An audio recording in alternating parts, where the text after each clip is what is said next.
আমি আমার আগের ভিডিওতে লিটল ইটালিয়ার রাতের দৃশ্য দেখিয়েছিলাম। আজ শনিবার সকালে আবার আরেকটি বিশেষ কাজে আমি লিটল ইটালিয়ার এসেছি। আপনারা দেখছেন লিটল ইটালিয়া দিনের বেলায় কিরকম দেখতে দেখা যায়। আবারও একটু পুনরাবৃত্তি করছি। লিটল ইটালিয়া মন্ট্রিয়ালের একটি ছোট্ট আবাসিক এলাকা। এই এলাকাটি মূলত ইতালিয়ান কানাডিয়ান বংশোদ্ভূতদের বসবাসকারী যারা এখানে থাকেন তারাই গড়ে তুলেছেন। ইটালিয়ানদের ব্যবসা-বাণিজ্য, বাড়ি-ঘর সবকিছুই এই এলাকায় সংঘবদ্ধভাবে এক জায়গায় থাকার কারণেই এই অঞ্চলটির নাম হয়েছে লিটল ইটালিয়া। এই যে গেটটি দেখতে পাচ্ছেন, এই গেটটি হচ্ছে লিটল ইটালিয়া প্রবেশের আ মূল প্রবেশদ্বার বলা যায়। যদিও এরকম বিভিন্ন দিক থেকে লিটল ইটালিয়ায় প্রবেশ করা যায়। লিটল ইটালিয়া মূলত শুরু হয়েছে জ্যান্তালুন ক্রসিং মার্কনি থেকে। এটা শেষ হয়েছে আ বিস্তৃত অঞ্চল জুড়েই লিটল ইটালিয়া শেষ হয়েছে মেট্রো জ্যান্তালুন ছাড়িয়ে। এই যে দুপাশে যে দোকানপাট এগুলো সব ইতালিয়ান মালিকানাধীন। রেস্তোরাঁ, বার, ক্লাব, আ বিভিন্ন রকম আ পোশাক-আশাকের দোকান, ইলেকট্রনিক্সের দোকান, তৈজসপত্রের দোকান এগুলো এখানেই আ এই রোডটার নাম হচ্ছে আ সেন্ট লরেন্ট। লিটল ইটালিয়ার বুক চিরে সেন্ট লরেন্ট উঠেছে এখান দিয়ে শেরব্রুক এভিনিউতে। আমি এখন যে পথটি দিয়ে যাচ্ছি, এর সোজা চলে দোকানপাট, গেলেই অফিস মার্শের সবই আছে। জান্তালুন। আজকে আমি এখানে এসেছি আসলে লিটল ইটালিয়ার পাশে অবস্থিত যে হুম, মার্শের জান্তালুন একটি পুরোটা তো ওপেন লিটল ইটালিয়া। মার্কেট। এই মার্কেটে আমার এক বড় ভাই এসেছেন কিছু বাজার করবেন, কাঁচা বাজার। এখানে আ তাজা শাক-সবজি, ফলমূল ইত্যাদি পাওয়া যায়। সেইসব বিষয়ে আমি ভিডিওর পরের অংশগুলোতে বলছি।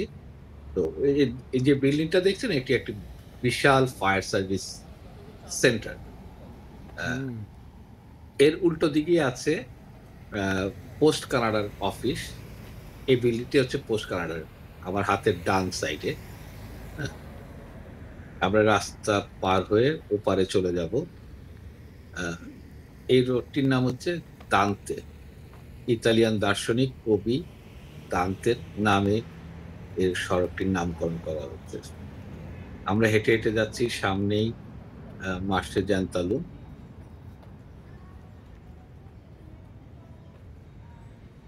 এখন দুপুর প্রায় ১২ঃ০০ কিছু বেশি। আসার কথা ছিল আরো সকালে। কিন্তু ঘুম থেকে উঠতে আমাদের দুজনেরই দেরি হয়েছে। বিশেষত আমার। জয়নাল ভাই, আমার যে বড় ভাই, আ উনি ফোন দিয়েছিলেন। কিন্তু আমি দুর্ভাগ্যবশত আমি ভোর রাত্রে ঘুমাতে যাওয়ায় সাত সকালে উঠতে পারিনি। দেরি করে আসছি। জানি না কি, কি পাওয়া যাবে এই মুহূর্তে। যদিও আমি জানি সন্ধ্যা ৭ঃ০০ পর্যন্ত এখানে অ্যা দোকানপাট খোলা থাকে। তার মানে অ্যা আমরা যা, যা চাইছি কিনতে সবই পাওয়া যাবে হয়তো। এইটা হচ্ছে আপনার মার্শেজান তালু। ওই যে রাস্তার থেকে শুরু। হ্যাঁ, আমরা এই দিতে পারে যাই। আমরা পারে আমরা সড়ক পেরিয়ে এই মাসের এই যে জান্তালু শুরু হয়ে গেছে কিন্তু যে হ্যাঁ, চত্বরে, সে কিন্তু মার্কেটের কাঁচা বাজার চত্বরে নিয়ে এসে প্রবেশ বসছে করছি। তার বাইরে যে বাগানে। সবুজ রঙের ব্লু রঙের যে হ্যাঁ, একটি বোর্ড দেখা যাচ্ছে ওখানে একটা পিয়ানো রাখা আছে। পিয়ানো সবাই ব্যবহার করতে পারে যারা আগ্রহী। মার্শেল জ্যান্তালুনের কার পার্কিং পেরিয়ে যাচ্ছি আমরা।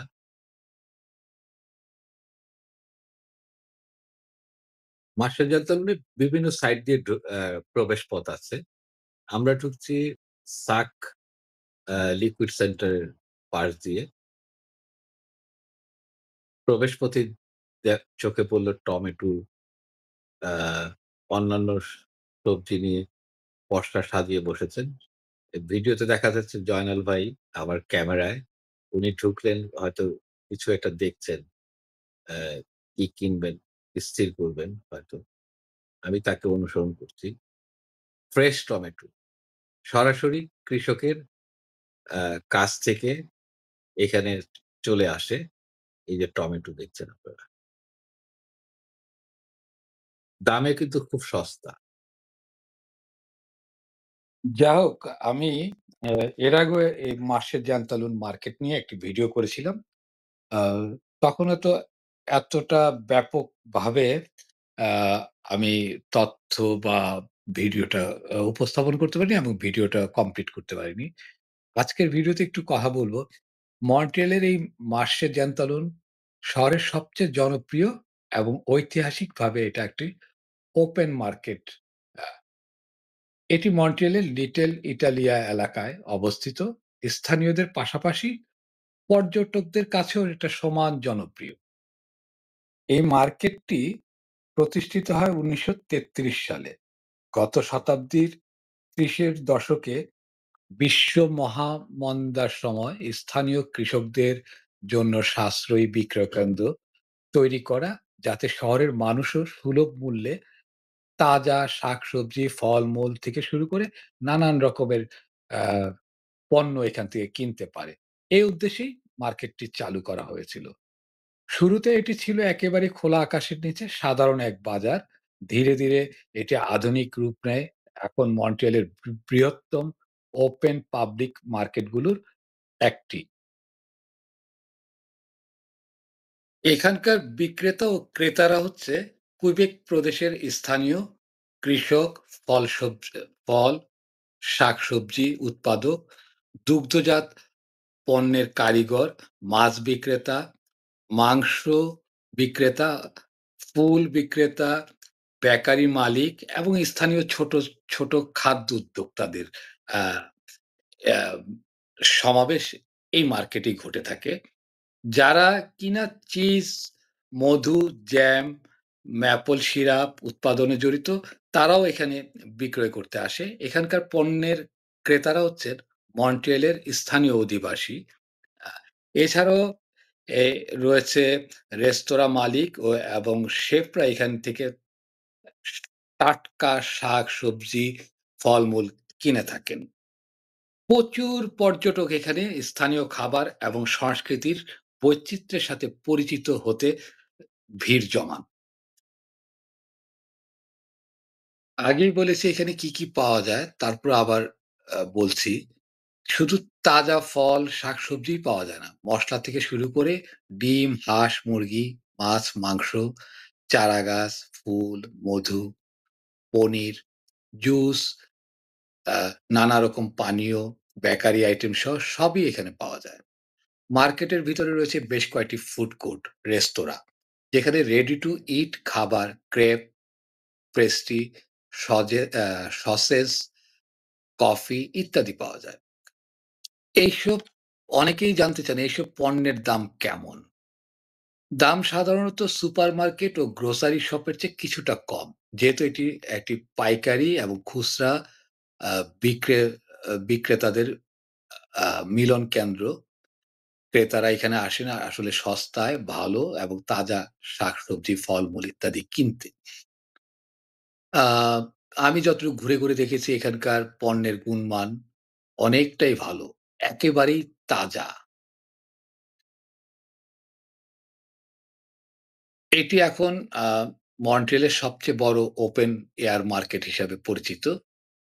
গ্রীষ্মকালে প্রায় ৩০০ রও বেশি স্টল অর্থাৎ বিক্রেতারা আ তাদের পণ্য সাজিয়ে বসেন। আ বাজারের এলাকা প্রায় কয়েক হাজার বর্গমিটার জুড়ে বিস্তৃত। পুরো এলাকাটি হাঁটতে প্রায় ২০ থেকে ৪০ মিনিট সময় লাগে। এই মার্কেটটি মন্ট্রিয়ালের সাংস্কৃতিক মিলনস্থল হিসাবে এখন পরিচয় লাভ করেছে।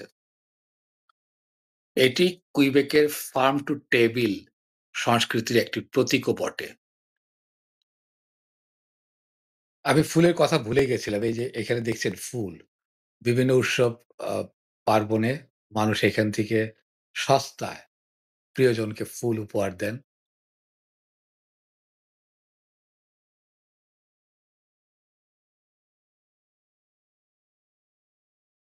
যতদূর আমরা দুপুর ১২টা থেকে ঘুরলাম, মানুষ মূলত এখানে আ সবজি কিনতে আসছেন দেখলাম। প্রচুর সবজি বিক্রেতা এবং ফলও কেনেন। নানা রকমের মরিচ দেখছেন। এগুলো দেখতে খুবই সুন্দর বাহারি মরিচ। লাল, সবুজ, হলুদ আ মরিচগুলো কিন্তু কতটা ঝাল সেটা আবার জানা নেই। অবশ্য এরা ঝাল খেতে পছন্দ করে না। আমরা যেমন উপমহাদেশের মানুষ স্পাইসি ফুড পছন্দ করি, তারা কালে ভদ্রে ভিন্ন স্বাদের আ খাবার স্বাদ গ্রহণ করতে গেলে হয়তো ঝালটাও টেস্ট করে দেখেন।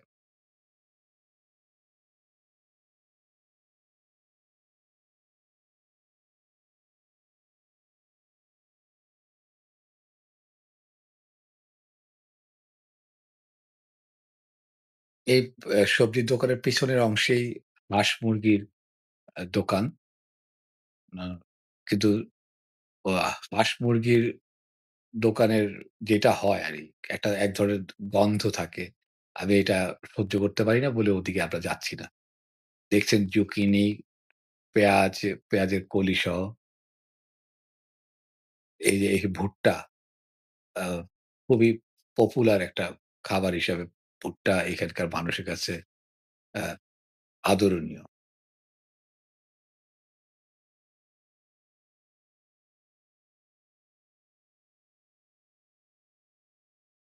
দল বেঁধে মানুষ আসছে, দেখছেন। সবাই কি কিনতে আসে? না। অনেকে দল বেঁধে ঘুরতে আসেন, মার্কেট প্রাইস দেখেন কিরকম, অন্যান্য জায়গায় কম্পেয়ার করেন তারা। বোঝার চেষ্টা করেন পার্শ্বে জ্যান্তালুন এবং গ্রোসারি গুলোর আ দাম কতটুকু তারতম্য। এটা একটা ফুড কোর্ট ছোট্ট। অনেকেই বাজার করতে এসে আ টায়ার্ড হয়ে গেলে এখানে বিশ্রাম নেন কিংবা কফি খান কিংবা ক্রোসনাট বা বার্গার সকালে ব্রেকফাস্টও অনেকে আমি সারতে দেখেছি।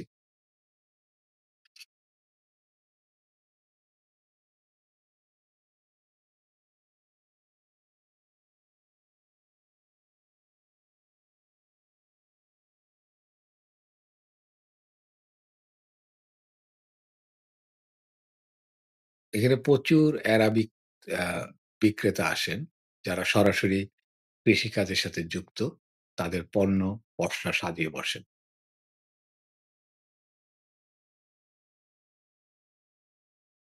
জয়নাল ভাই এখনো ঘুরছেন। তার পছন্দের কি কিনবেন? এখন একটি ফলের দোকানের দিকে দাঁড়িয়েছেন। উনি হয়তো আঙ্গুর বা অন্য কিছু কিনবেন বা এ পেস ক্রেপ ফল বা এরকম কিছু একটা দেখছেন।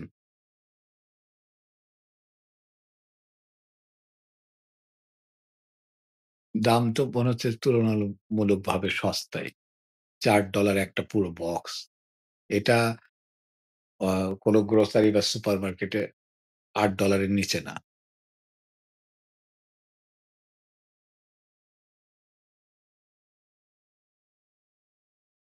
অবশেষে জয়নাল ভাই কিনছেন। ছোট, ছোট টমেটো, হলুদ আ আ রঙের এই যে মাশরুম সাথে অ্যা এই সাইডে আবার চেরি ফলও আছে। স্ট্রবেরি বা চেরি। উম এই যে এগুলো হচ্ছে টিনজাত খাবার এবং পাশে মধুর ছোট শিশিতে বিক্রি হয়।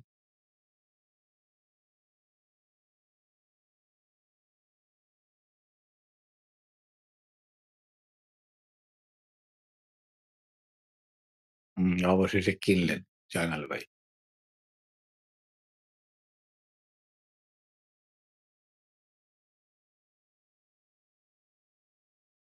বিক্রেতা সম্ভবত হাইতি অধিবাসী।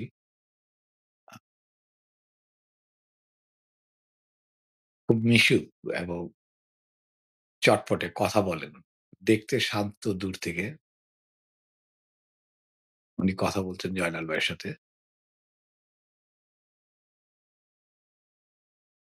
দেখি এরপর আমরা আর জয়নাল ভাই কি কেনেন, আমি তাকে অনুসরণ করি।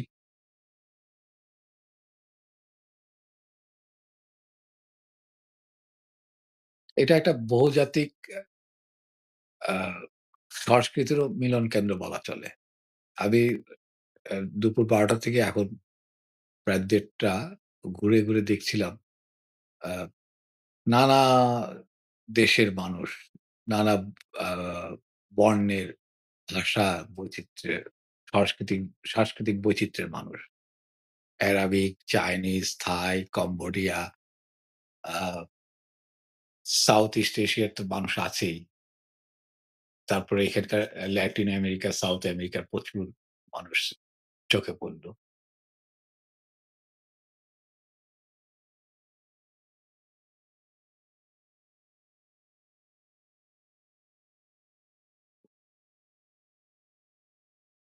আমরা এখন মার্শে জ্যানতালুনের ফুড কোর্ট একটু আউটসাইডে যেখানে টেন্ট দিয়ে খাবারের দোকানগুলো করা হয়েছে এবং মিডলে টুল, টেবিল পেতে দেওয়া হয়েছে। প্রচুর মানুষ দেখছেন।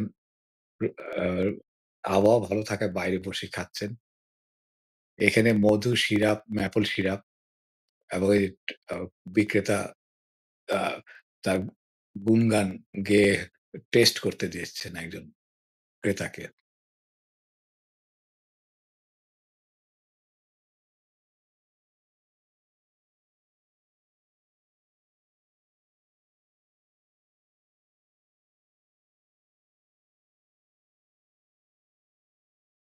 এখানে মূলত আ রেডি খাবারের পাশাপাশি আ এই যে জায়গাটা আমি এখন ভিডিও করছি, এখানে লাইভ কিচেন আ স্টেজে ২ জন ওখানে সমস্ত বার্নার-টার্নার সব দেওয়া আছে।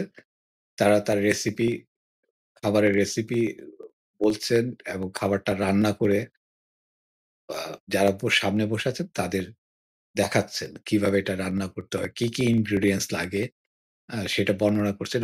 ২ সাইডে ২ টা সাউন্ড বক্স আছে, মাইক্রোফোন আছে সামনে। আ আগ্রহ নিয়ে দর্শক বা রসটা বিলাসী যারা তারা দেখছেন, শুনছেন।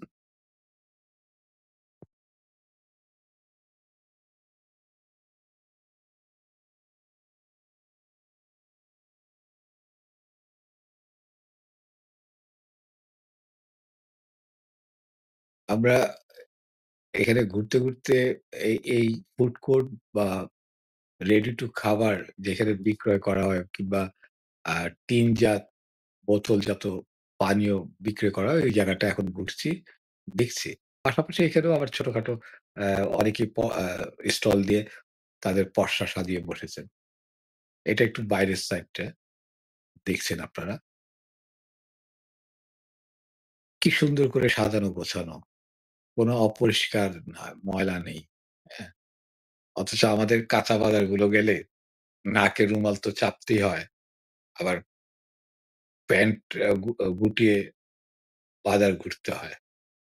এই দেখেন পাশে আবার চেয়ার দিয়ে আ ইজি চেয়ার গুলো দিয়ে রাখা হয়েছে।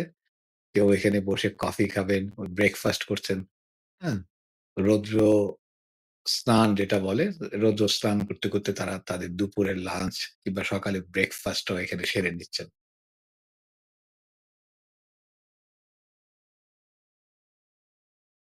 এটা আ এভিনিউ জ্যানতালুনের পাশের রাস্তা এ দিয়ে মার্শে জ্যানতালুনে ঢোকার অংশ।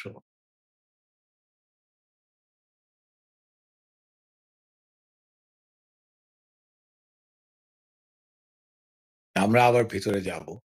আমাদের আ কিছু কেনাকাটা বাকি আছে। জাস্ট দেখানোর জন্য এবং ঘুরে আমরাও দেখার জন্য আ এখানে এসেছি। আ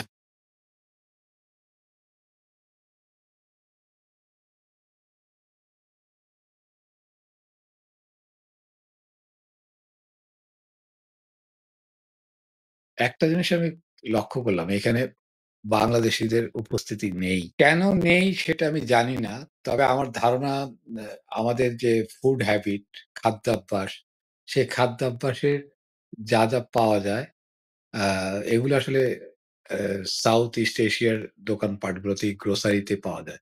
এখানে হয়তো অনেকে আসেন যারা গ্রোসারির মালিক, যারা একটু সস্তায় কিনতে চান বিক্রয়ের জন্য, পাইকারি, তারা আসেন। কিন্তু সাধারণ আ ক্রেতা হিসেবে বাঙালিদের উপস্থিতি খুব একটা চোখে পড়ে না। হয়তো কালে ভদ্রে আমার মতো ২-১ জন আসেন অথবা রেগুলারই আসেন। সেটা আমি চোখে পড়েনি এখন। আমি জানি না।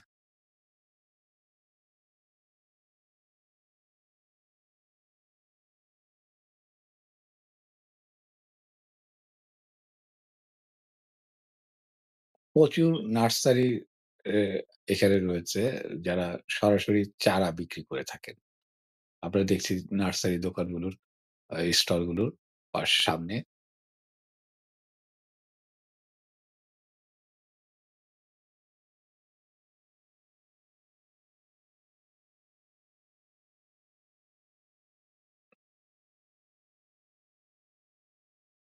এটা জুলিয়ান হেনরি রোড দিয়ে বেরিয়ে যাওয়া এবং প্রবেশদ্বার ২ টেই। আমরা মাসে জ্যানতালুনের এই পথটা একটু হেঁটে দেখছি। এ বাজারে বড় সুবিধা হলো একটা বিশাল আ কার পার্কিং রয়েছে। যে কেউ দূর-দূরান্ত থেকে এসে এখানে কার পার্ক করে তার আ বাজার করে যেতে পারেন। পার্কিং তো একটা বড় সমস্যা। অনেকেই বাজার ঘাট করতে আ দূরে গেলে চিন্তা করে আগে পার্কিং পাওয়া যাবে কিনা। সে সেদিক তুলনায় মার্শেল তালুন সেই স্পেসটা খুবই সুন্দরভাবে তারা দিয়েছে।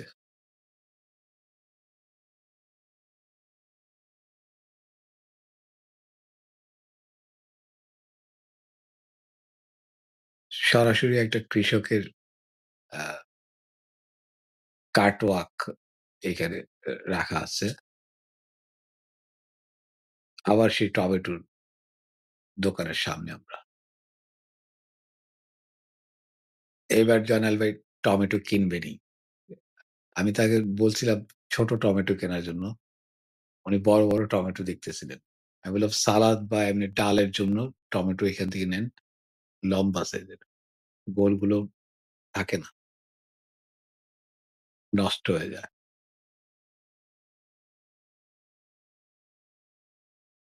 এই দোকান মালিক আ ন সাউথ আমেরিকান। যতটুকু কথা বলে বুঝতে পেরেছি। জিজ্ঞেস করা হয়নি। কিন্তু তার গঠন এবং তার কথার আ ভাষা শুনে মনে হয়েছে যে উনি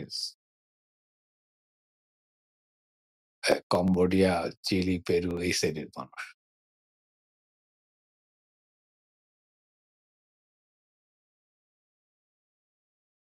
সে খুব হাসিখুশি পণ্য বিক্রি করতে পেরে। বোঝা যাচ্ছে এই দোকানটির আয়তন দেখে, স্টলটির আয়তন দেখে বোঝা যাচ্ছে তারা বড় ফার্মার। তাদের খামার থেকে এগুলো সব আসে সরাসরি।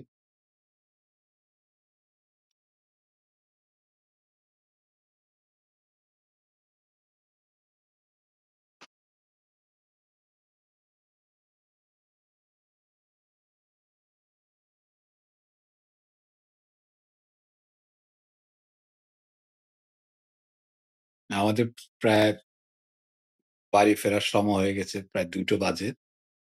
আমরা যাওয়ার আগে, বাসায় ফেরার আগে কোথাও বসে কফি খাবো। সেটা টিম হরটন বা ম্যাকডোনাল্ডস এ। অনেক কিছু কেনা হয়েছে। বেগুন, টমেটো, ফল, ২-৩ পদের ফল।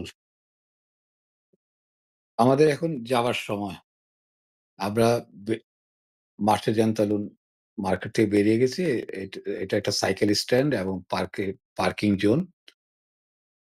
জুলিয়ান হেনরি রোড দিয়ে আমরা আ বেরোবো। অ্যা লিটল ইটালিয়া খুব সুন্দর একটি আবাসিক এবং কমার্শিয়াল এরিয়া। আজকের আবহাওয়াটাও চমৎকার ছিল। ঘুরে খুব ভাল লাগলো। জয়নাল ভাইয়ের আমি আলাপ করছিলাম মেট্রোতে যাব না বাসে। পরবর্তীতে সিদ্ধান্ত হলো আমরা বাসেই ফিরব। তো ভালো থাকবেন সবাই যারা এতক্ষণ আমাদের এই লম্বা ভিডিওটি দেখলেন। সবাইকে আন্তরিক শুভেচ্ছা।